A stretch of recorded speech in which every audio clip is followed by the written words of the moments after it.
maamulka dawladda hoose ee degmada boorama oo saaka ka bilaabay wada banaan suuqa weyn ee magaalada boorama ayaa waxa markay cagaftu soo gaadhay maamulka dawladda hoose ee degmada boorama ee howlgalka lagu burburinayo dhismayaasha soo galay wadada ayaa waxa halkaasi dhagax tuur kala hor yimid ay ganacsatada yaryar ee ka ganacsata badhtamaha suuqa weyn ee magaalada boorama taas oo ay khasaare ka soo gaadhay cagaftii ay wateen maamulka dawladda hoose ee degmada boorama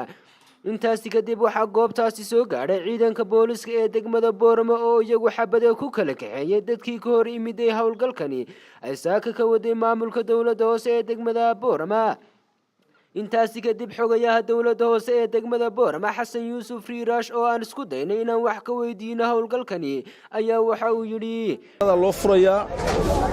waxaan leenahay muxuu ahaye habalaadha jidku sababtoo ah halkii gaadhigu marayay halkii bajaajku maraysay iyo xaggii dadku marayeenba isku meel bay noqdeen dhinaca kale xogayaha dawladda hoose oo wax laga weydiiyey sababta ciidanku ay xabadda ugu adeegsadeen shicibka ka hor yimiday ayaa waxa uu horta wax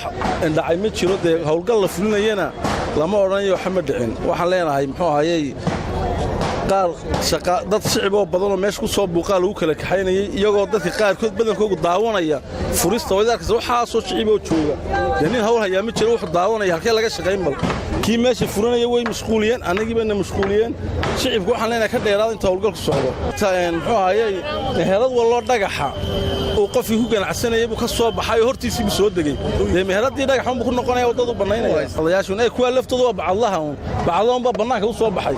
waxaan leenahay bacadlayaashu ku noqday nin walba arsaaqda ilaahay meeshaad joogto kugu keenaya ista kale mid ka mid ah ganacsatadii maanta ay saamaysay jid banayntaasi ayaa maamulka dawladda hoose ee degmada boorama ugu baaqay inay cadaalad sameeyaan oo ay isku mid ah ay bulshada ugu cadaalad fuliyaan muwaadin